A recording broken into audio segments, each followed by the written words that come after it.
Como eu digo no teatro, com os meus alunos agora, para causar já um nível de concentração para a criança, é primeiro sinal, atenção. Entendi. Segundo sinal, silêncio absoluto. Terceiro sinal, ação. É um semáforo do teatro. E as crianças compreendem na segunda aula, já tomam isso como criança tem essa facilidade maior, né, Breno, com teatro? Sem dúvida. Em matéria de disciplina, eu digo. Com certeza. Geralmente é mais fácil trabalhar ludicamente. O jovem tem um pouco de resistência, às vezes, pela rebeldia, sabe? Exatamente. Principalmente na adolescência. E eu ponto muito isso, assim, com o jovem no teatro. Porque geralmente o jovem que quer fazer teatro, ele já é um pouco mais rebelde. Mas ele tem uma rebeldia mais educada, vamos dizer assim. Você acha que tem a ver com uma rebeldia dele estar se descobrindo, principalmente em matéria de arte, e ele precisa achar um caminho para isso, só que ao mesmo tempo, como é um mundo que ele não conhece e ele não quer ser disciplinado, é por isso que vem essa rebeldia? Então, com certeza, o teatro talvez seja um caminho que o jovem encontre para se rebelar contra alguma coisa. Entendi. Mas ele faz isso de uma maneira, por incrível que pareça, disciplinada. Porque se não há disciplina no teatro, a peça fica inviável. Como foi com você, Breno? Para você chegar até aqui? Vamos lá. Eu comecei na própria escola, aos 13 anos, montando um espetáculo infantil do Atílio Bari, que é um dramaturgo brasileiro. Hoje ele curiosamente, ele é o âncora do Persona em Foco, da TV Cultura. É um careca super carismático. Eu tive a honra de conhecê-lo. Ele foi assistir um espetáculo meu muitos anos depois em São Paulo. Que legal! E a gente montou o espetáculo dele aqui na escola com professoras de biologia e geografia. A direção e coordenação se envolveram. Ninguém tinha nenhuma formação artística.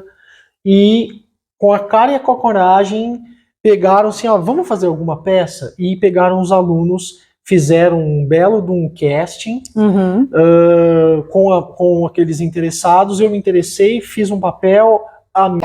Como é fazer teatro no interior?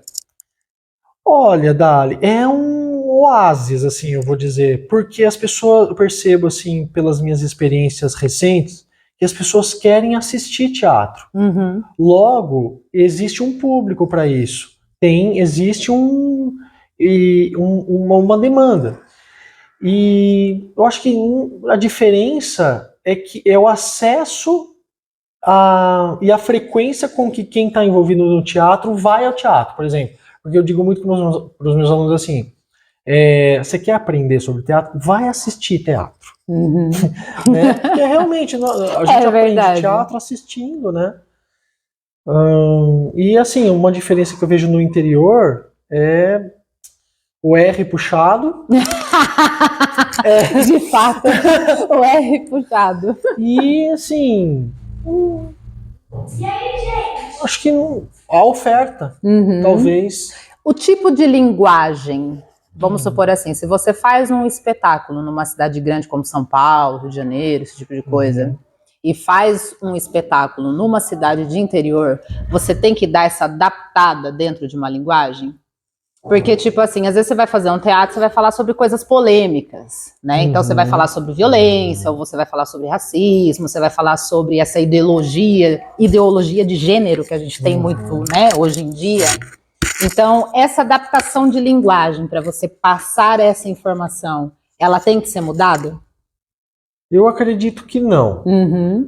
Não, porque o teatro, uma das premissas é a liberdade de criação, né? Se você tolhe ou apara qualquer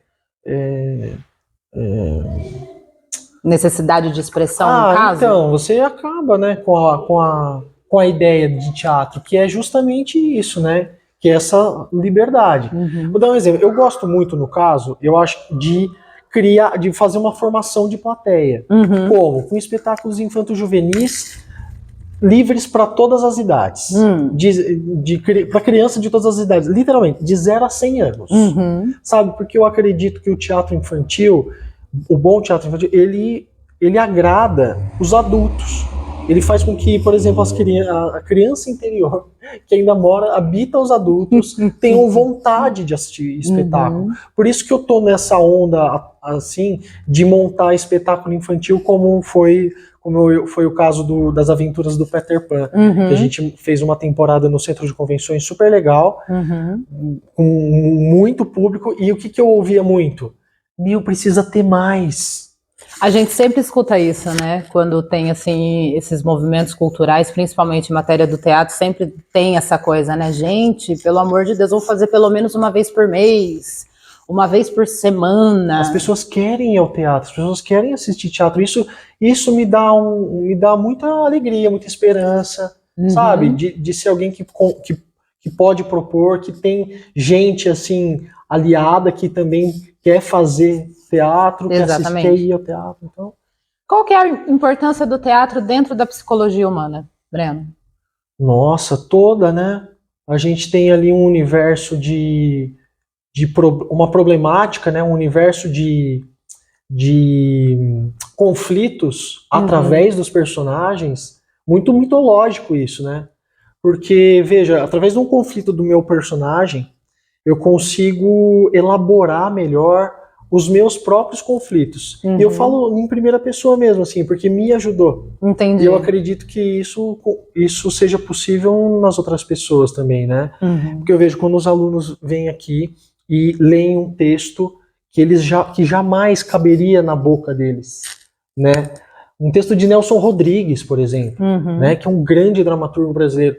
Eu vejo os jovens lendo Nelson Rodrigues com tanto ímpeto, com tanta percepção, assim, de palavras, percebem o quê? Que aquilo é bom para eles, porque tem um repertório verbal ali, um repertório de palavras que vai agregar na vida dele, que vai construir o repertório pessoal dali pra frente. Porque assim, o teatro é muito subjetivo também, sabe? De fato, ele é abstrato, né? Então, e aí fica difícil assim, a gente falar assim, olha, isso é palpável, isso é concreto, isso não é. Porque é a experiência, né, que engrandece, assim, é algo praticamente inefável, assim, sabe? É algo inefável, de fato. Isso eu concordo plenamente. Só quem vai assistir, né, eu vejo as pessoas reagindo à peça, assim, simplesmente oferecendo o seu silêncio.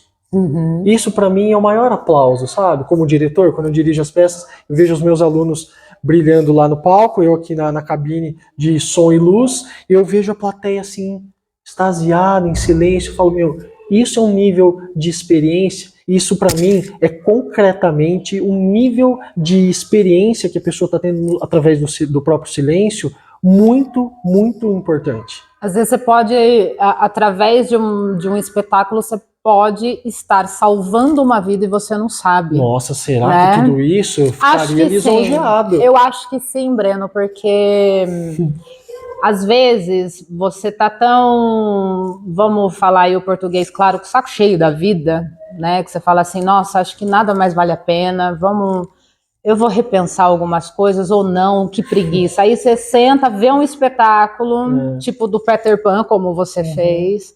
Aí você vê aquele mundo, aquela coisa, aquela magia, como que aquilo foi construído. Você fala, nossa, tem tanta coisa no mundo que eu ainda não conheço. Nossa, Dai, você tá falando uma coisa muito importante, porque eu costumo dizer, o teatro não é terapia. Sim, não é terapia. Mas é terapêutico. Exato. Não posso esticar muito, aliás, eu acho que a gente já esticou até demais, né? Que eu vou ter que dar um jeito para editar esse trem.